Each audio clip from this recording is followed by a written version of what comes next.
Mike Kunda, you are quite tenacious, no doubt about it, and probably the most renowned historian on Rocky, curator of that character, and I'm very grateful for that, and for all the associates and all the friends you have that have come along and worked with you on the podcast, and something you've dedicated your life to, which is pretty extraordinary. You asked a very profound question. I've always thought that Rocky is one of the great realists in the world.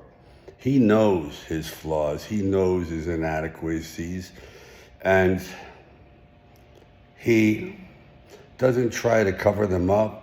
He's not afraid to mention his losing record in boxing. I mean, he lost over 25 fights. But to him, it's just part of being real with oneself, understanding that, as Rocky would say, I'm not a great fighter, but I would definitely fight great fighters. That's what I do. And I would say pretty conclusively that the attitude I had in Rocky 2 is pretty much in my mind at all times. In other words, at that time he was never a champion, and he never saw himself as a champion.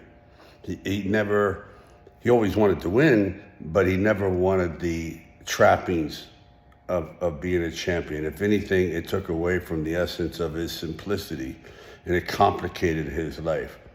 So when he eventually had to go back to his, quote, roots in Rocky V, which I wish I had re-edited and rethought, because there was something very profound about how do you go back.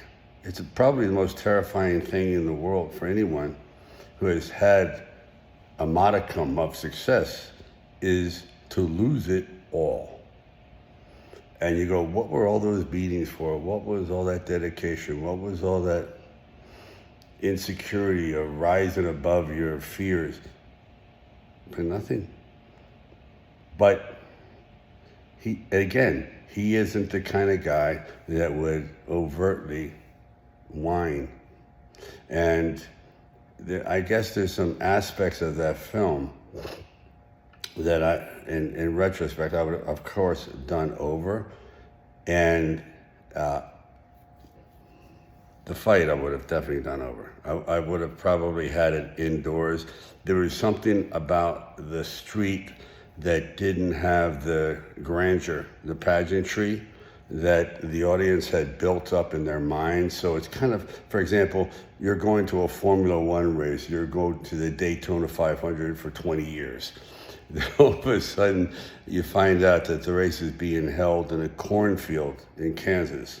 You go, oh, really? Yeah, outdoors in a cornfield in Kansas at high noon. It dampens the whole imagery and the expectation. And I think that had a subliminal effect that was quite resoundingly rejected by people that saw it.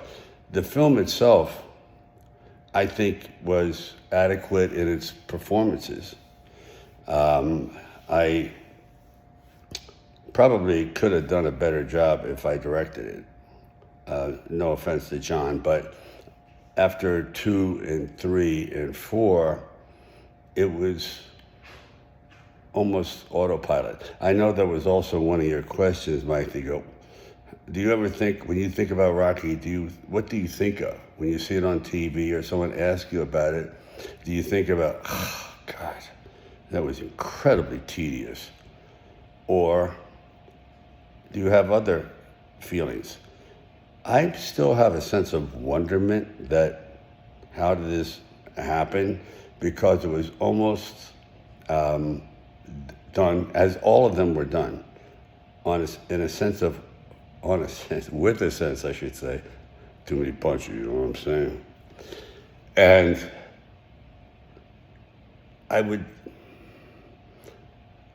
look at it as an incredibly exhilarating experience. Yeah, there's tediousness, there's pain, there's a major scenes that have to be really approached with a great deal of temerity because you know it's going to hurt, you know it's going to be laborious, you know that quite frankly you could fail miserably. See, boxing matches, I make them up in a sense the way you make up a mathematical equation. And when the numbers don't match, when it's a little too top heavy, that's called overfilming, overfighting, and the audience just tunes out. And you have the same situation when I did Rocky 3, for example, where I'd gone from the 15-round fight to a 3-round fight. And of course, I was catching hell from everyone, but I thought if you take the same amount of punches that you have in a 15-round fight and you put it into a 3-round fight, it's going to be exalting. It's going to be extraordinary. It's going to be like a drag race as opposed to, you know, the Daytona 100-mile or Daytona 500-mile race. It's going to be powerful, quick, and that all is predicated on what you set up before it. You know, you tell the audience, you don't have the strength to win. There's no chance. You're going to get murdered if it goes past 3 rounds. Now, you've lit the fuse. And everyone's going, oh shit, round 1, round 2, oh, he's still standing. He's got 1 round to go. So the anticipation is, it's like, it's building at such a frenzy state. I just got excited thinking about it. I was actually flashing back in the first time I walked into the ring. And the music was playing, the Marine band, and then Clubber comes in. I'm looking around at that time, maybe 3,000-4,000 people. And it was under a lot of duress. I don't want to get into that right now. But it finally happened. But what I think about is, I don't know, I don't feel exalted. I don't feel like, hey, I did it and hell with everyone else, you know, which I guess you could say, you know, you beat the odds, or you could be a bit arrogant. I kind of did that earlier on in the 70s, but that's long gone. If anything, there's nothing more boorish than someone telling you how cool they are, you know, whatever reason. There's only a couple guys that get away with that, like Arnold's one. He's my guy. He can say it, but he has a better delivery. It works on him. It's that kind of bravado that makes him Arnold. I'm triggered a different way. I'm whittled a different way. And that is, I look at it as like the audience. I'm not going, well, that's me. That's me. Look at me. Wow, I look really cool in that scene. No, not at all. If anything, I see the defects. But I do enjoy the gravity of it. It just pulls you in. You know, it's like centrifugal force and then gravity. And it makes me really damn happy to accomplish this. And it makes me even happier that other people still really covet the relationship with this fictional character. I mean, it really kind of almost crosses the line between fact and fiction. Sometimes in Philadelphia, when I go and look at the statue and I study people's expressions, I'm usually hidden off in some secluded area for a few moments before I'm discovered. And I notice that people actually, a lot of them, have blurred the line, and Rocky is almost semi-real. It's touched something in their own psyche and in their own hearts that wants it to be real, as opposed to Rambo. You know, no one's ever going to say Rambo's real or that. Even though I like the character, what the character has provided with me is, you know, you have, it's almost a bipolar career choice. Rocky is totally manic in a way that he's up. He's always up. And then Rambo's negative, depressive, manic depressive, with these different kinds of swings. So I feel incredibly grateful to be able to play this spectrum. But getting back to Rocky, I could do Rocky to the day I drop dead. I have a great one that I love to do, and it's really timely, and would deal with situations where Rocky has to fight in a different way. He has to fight for other people. He has to fight for the dignity of his past as he sees his neighborhood being decimated. So he's kind of a guy that needs a crusade.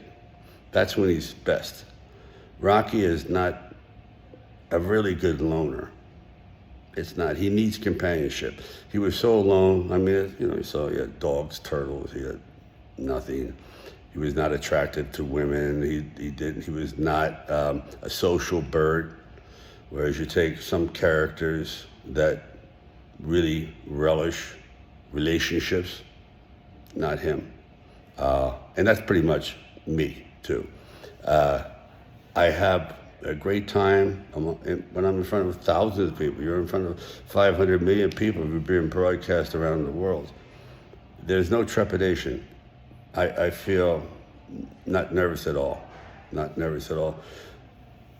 But I don't seek that on a constant basis. For example, I could sit in my home for a month straight without going cuckoo, you know. But I don't know. This is really a question I could spend, my God, a semester on. You know, like a semester. So, ideally, I'm trying to run this through my head like a film. I walk into a room, I sit on the couch, I turn on the TV, and much to everyone's chagrin, oh, there's a Rocky festival. And do I watch it? Yeah. It's comforting. It's kind of like comfort food. And it's without a doubt the truest thing I've ever done. If there's anything close to my personality, that's it. He's a bit more noble, and I'll say a lot more tolerant. But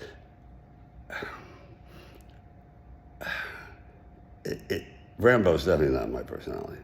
Trust me on that. I tend to be a little bit more outgoing. As you notice, Rocky is very talkative, very loquacious. He doesn't stop talking. That's what I love about the character too. I could say, and I'll sign off kind of on this. I probably have been the most fortunate performer in the world, seriously, in the world, because I had a character that I could actually tell the world what was on my mind. I could actually say, this is Sylvester Stallone's philosophy in Rocky's body on a 40-plus year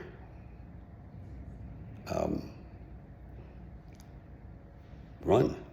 It's quite extraordinary that I was able to vocalize and show different aspects of what I think about tenacity, what I think about fame, what I think about loyalty, sadness, loneliness, abandonment, you name it. In Rocky, like Rocky 5, Rocky 6, I'm sorry, that stuff was, I felt that in my bones. Because I know eventually that's going to happen. And it makes me really sad. So, well, so it's something that I have to adhere to. Anyway, I hope this transfers. If it's probably too long, uh-oh. Anyway, thank you very much. The Rockettes. Appreciate it. And keep punching.